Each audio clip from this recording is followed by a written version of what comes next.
എന്റെ ജീവിതം ഇങ്ങനെയൊക്കെ അങ്ങ് തീരുകയുള്ളോ? ഒരു നന്മ എനിക്ക് കാണാൻ പറ്റില്ലേ? എന്റെ ജീവിതത്തിന്റെ ഈ അവസ്ഥയ്ക്കൊരു മാറ്റമില്ലേ എന്നെല്ലാം നിങ്ങൾ ചോദിക്കുന്നെങ്കിൽ എനിക്ക് നിങ്ങളെ ഓർമ്മിപ്പിക്കാനുള്ളത്, ഏറ്റവും നല്ലത് നിങ്ങൾ കാണാൻ പോകുക, നിങ്ങൾ അത് അനുഭവിക്കുവാൻ പോകുക. സാധ്യതകളെല്ലാം അസ്തമിക്കുമ്പോൾ നിരാശയുടെ പടുകുഴിയിലാണ് നിങ്ങളെങ്കിലും നാഥന്റെ വാക്കുകൾക്ക് ചുവടുകൾ വെക്കുവാൻ നിങ്ങൾ തയ്യാറാണെങ്കിൽ ഉയർത്തെഴുന്നേറ്റ് ഇന്നും ജീവിക്കുന്ന യേശുവിന്റെ പ്രവൃത്തി നിങ്ങളുടെ ജീവിത മേഖലകളിൽ നിങ്ങൾ കാണുവാൻ തുടങ്ങും. രാത്രി മുഴുവനും അധ്വാനിച്ചിട്ടും ഒന്നും കിട്ടാതെ നിരാശയോടെ വല കഴുകി ഭവനങ്ങളിലേക്ക് വിശ്രമത്തിനായി പോകാനിരിക്കുന്ന ശിഷ്യന്മാരോട് ആഴത്തിലേക്ക് നീക്കി മീൻപിടുത്തത്തിന് വലയിറക്കുവിനെന്ന് ശീമോനോട് പറയുമ്പോ, നാഥാ നിന്റെ വാക്കിന് ഞാൻ വലയിറക്കാം എന്ന് പറഞ്ഞ് അനുസരിക്കുന്ന ശീമോന്റെ പടക് നിറയെ, മാത്രമല്ല കൂടെയുള്ള പടകും നിറയെ മീൻ ലഭിക്കത്തക്ക വിധത്തിൽ ദൈവപ്രവൃത്തി വെളിപ്പെട്ടുവെങ്കിൽ, പ്രിയദൈവത്തിലെ, നിങ്ങൾ ദൈവത്തോട് ചേർന്ന് നടക്കാൻ തുടങ്ങുമ്പോൾ നിങ്ങൾ മാത്രമായിരിക്കുകയില്ല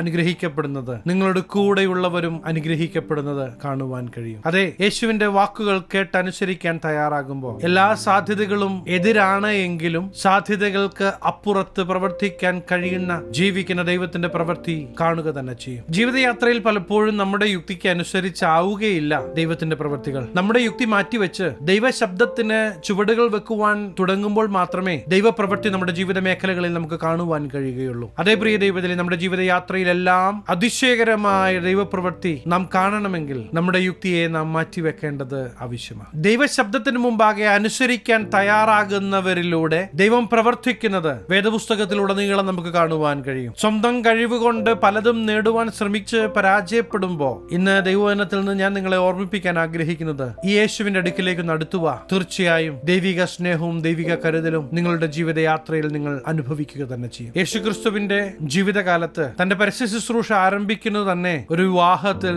ദൈവം ചെയ്യുന്ന അത്ഭുത ദൈവപ്രവൃത്തിയിലൂടെയാണ്. അപ്രകാരം ഒരു അത്ഭുതം നടക്കുവാനുണ്ടായ കാരണം യേശുവിന്റെ അമ്മയായ മറിയ അവിടെയുള്ള ശുശ്രൂഷക്കാരോട് അവൻ നിങ്ങളോട് പറയുന്നത് ചെയ്യുവീൻ എന്ന് പറയുന്ന ഭാഗം യോഹന്നാൻ എഴുതിയ സുവിശേഷം 2-ാം അധ്യായം 5-ാം വാക്യത്തിൽ കാണുവാൻ കഴിയും. ദൈനംദിന ജീവിത പ്രശ്നങ്ങളിൽ, നിങ്ങളുടെ സങ്കടങ്ങളിൽ, നിങ്ങളുടെ ജീവിത മേഖലകളിലെ വിഷയങ്ങളിൽ ഈ ദൈവം എത്രത്തോളം ഇടപെടുവാൻ തയ്യാറാണ് എന്ന് കാണിക്കുന്ന ഒരു സംഭവമാണ് നമുക്കവിടെ കാണുവാൻ കഴിയുന്നത്. യോഹന്നാൻ സുവിശേഷകൻ ഇതിനെ ഒരു അടയാളം എന്നാണ് വിശേഷിപ്പിക്കുന്നത്. 1-ാം നൂറ്റാണ്ടിന്റെ പാലസ്തീൻ പശ്ചാത്തലത്തിൽ വിവാഹം എന്നത് രണ്ടുപേർ തമ്മിലുള്ള ഉടമ്പടികൾക്ക് ഉപരി രണ്ട് കുടുംബങ്ങളും ഗ്രാമവും തമ്മിലുള്ള വലിയൊരു സാമൂഹികമായ ആഘോഷമായിരുന്നു. ഒരാഴ്ചയോളം നീണ്ടു നിൽക്കുന്ന വിരുന്നു സൽക്കാരത്തിൽ ഗ്രാമത്തിലെ സകലരും പങ്കെടുക്കുന്ന സമയത്ത് അവിടെ ഒരു കുറവുണ്ടാകുക എന്നത് ആ കുടുംബം സമൂഹ മധ്യത്തിൽ അപമാനിക്കപ്പെടാൻ പോകുന്നതിന്റെ സൂചനയാണ്.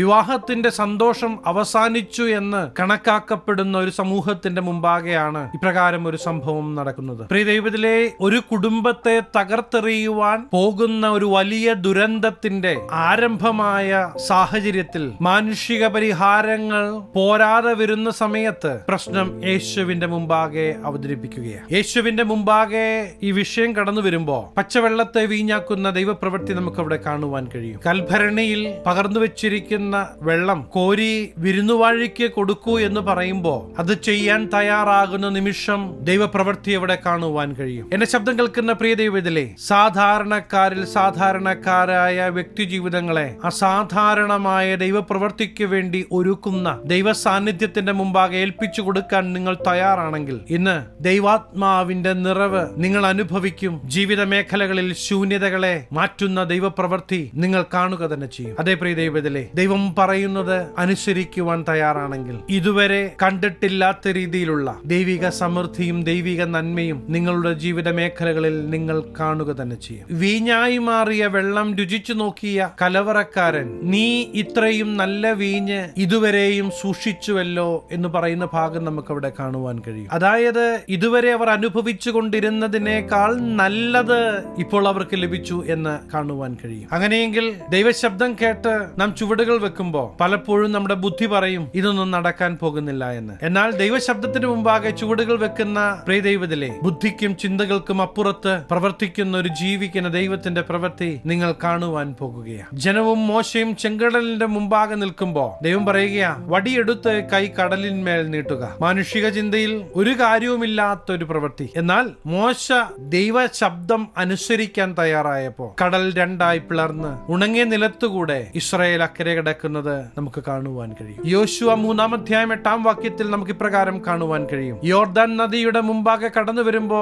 ദൈവശബ്ദം വരുന്നു, പുരോഹിതന്മാർ വെള്ളത്തിൽ കാൽ കുത്തട്ടെ. പുരോഹിതന്മാർ കാൽ വെച്ചു, നദി രണ്ടായി പിരിഞ്ഞു, ജനം വാഗ്ദത്ത ദേശത്ത് പ്രവേശിച്ചു. മരിച്ച ലാസർ 4 നാളായി എന്നറിഞ്ഞിട്ടും യേശു കല്ലു നീക്കുവിൻ എന്ന് പറയുമ്പോ അവർ കല്ല് നീക്കി, മരിച്ച ലാസർ ജീവനോടെ പുറത്തു വന്നു. ഇങ്ങനെ വിശുദ്ധ വേദപുസ്തകത്തിൽ നാം എടുത്തു നോക്കുമ്പോ മാനുഷിക ബുദ്ധിക്ക്, പ്രായോഗിക ബുദ്ധിക്ക് നിരക്കുന്നില്ല എന്ന് നമുക്ക് തോന്നാവുന്ന പല കാര്യങ്ങളും ദൈവശബ്ദം കേട്ട് അനുസരിക്കാൻ തയ്യാറായ ജനത്തിലൂടെ ദൈവം പ്രവർത്തിക്കുന്നത് നമുക്ക് കാണുവാൻ കഴിയും. ഇന്ന് എന്റെ ശബ്ദം കേൾക്കുന്ന പ്രിയ ദൈവവേദലേ, നിങ്ങൾ കടന്നു പോകുന്ന സാഹചര്യങ്ങൾ എന്ത് തന്നെയാണെങ്കിലും അവിടെയും സഹായിക്കാൻ കഴിയുന്ന ഒരു ജീവിക്കുന്ന യേശു ഉണ്ട് എന്ന് ഞാൻ നിങ്ങളെ ഓർമ്മിപ്പിക്കാൻ ആഗ്രഹിക്കുകയാണ്. എന്താണ് ചെയ്യേണ്ടതെന്നല്ലേ? നിങ്ങളുടെ ഹൃദയം ദൈവത്തിന്റെ മുമ്പാകെ ഏൽപ്പിച്ചു കൊടുക്കണം. ദൈവശബ്ദത്തിനായി കാതോർക്കണം. നമ്മുടെ കരത്തിൽ ദൈവം നൽകിയിരിക്കുന്ന ദൈവവചനം നാം വായിക്കുമ്പോൾ ഈ ദൈവം നമ്മോട് സംസാരിക്കുവാൻ തുടങ്ങും. ഒരു മനുഷ്യർക്കും രക്ഷിക്കാൻ കഴിയുകയല്ലെങ്കിലും രക്ഷിക്കാൻ കഴിയുന്ന യേശുവിനെ കുറിച്ചാണ് ഞാൻ നിങ്ങളോട് പറയുന്നത്. അങ്ങനെയെങ്കിൽ നിങ്ങൾ ഇതുവരെ കണ്ടിട്ടില്ലാത്ത ദൈവപ്രവൃത്തി കാണുവാൻ നിങ്ങൾ ആഗ്രഹിക്കുന്നെങ്കിൽ ഈ ദൈവത്തിന് മുമ്പാകെ ഏൽപ്പിച്ചു കൊടുക്കാമോ? ഞാൻ നിങ്ങൾക്ക് വേണ്ടി പ്രാർത്ഥിക്കുവാൻ ആഗ്രഹിക്കുകയാണ്. കണ്ണുകളടയ്ക്കാം, നമുക്ക് ഒരുമിച്ച് പ്രാർത്ഥിക്കാം. മഹാപരിശുദ്ധനായ ഞങ്ങളുടെ സ്വർഗീയ പിതാവേ, ദൈവത്തിന് മുമ്പാകെ ഏൽപ്പിച്ചു തരുന്ന ദൈവജനത്തെ അങ്ങയുടെ തൃക്കരങ്ങൾ തരികയാണ്. ഈ ജനം കടന്നു പോകുന്ന സാഹചര്യങ്ങൾ അങ്ങ് അറിയുന്നു. ദൈവത്തിന്റെ മഹത്വം ഇവരിലൂടെ വെളിപ്പെടട്ടെ. നിന്ദിക്കുന്നവരുടെ മധ്യേ മേശയൊരുക്കി മാനിക്കുന്ന ദൈവപ്രവൃത്തി കണ്ട് മുന്നേറുവാൻ ഇവരെ അങ്ങ് സഹായിക്കണം. എല്ലാ മേഖലകളിലും പരിശുദ്ധാത്മ നിയന്ത്രണം ഉണ്ടാവണം. ഇവരൊരു അനുഗ്രഹമാകട്ടെ. അനുഗ്രഹിച്ചു പ്രാർത്ഥിക്കുന്നു. സകല മനമഹത്വം അങ്ങേക്ക്, സകലവും നസ്രേനായ യേശു ക്രിസ്തുവിന്റെ നിസ്തുല്യ നാമത്തിൽ തന്നെ ആമേൻ. പ്രിയ ദൈവത്തിലെ യേശു നിങ്ങളെ സ്നേഹിക്കുന്നു. നിങ്ങളൊരു അനുഗ്രഹമാകുക തന്നെ ചെയ്യും. ഈ ചെറു സന്ദേശം നിങ്ങൾക്ക് അനുഗ്രഹമായെങ്കിൽ തീർച്ചയായും ഞങ്ങളെ അറിയിക്കണം. അനേകർക്ക് അനുഗ്രഹമാകേണ്ടതിന് സ്നേഹിതർക്ക് ഷെയർ ചെയ്യുക, ഫോർവേഡ് ചെയ്യുക. നിങ്ങൾ ഈ ചാനൽ ഇതുവരെയായിട്ടും സബ്സ്ക്രൈബ് ചെയ്തിട്ടില്ല എങ്കിൽ തീർച്ചയായും സബ്സ്ക്രൈബ് ചെയ്യണം. ദൈവം അനുവദിച്ചാൽ അടുത്ത ദിവസം നമുക്ക് വീണ്ടും കാണാം. Stay blessed.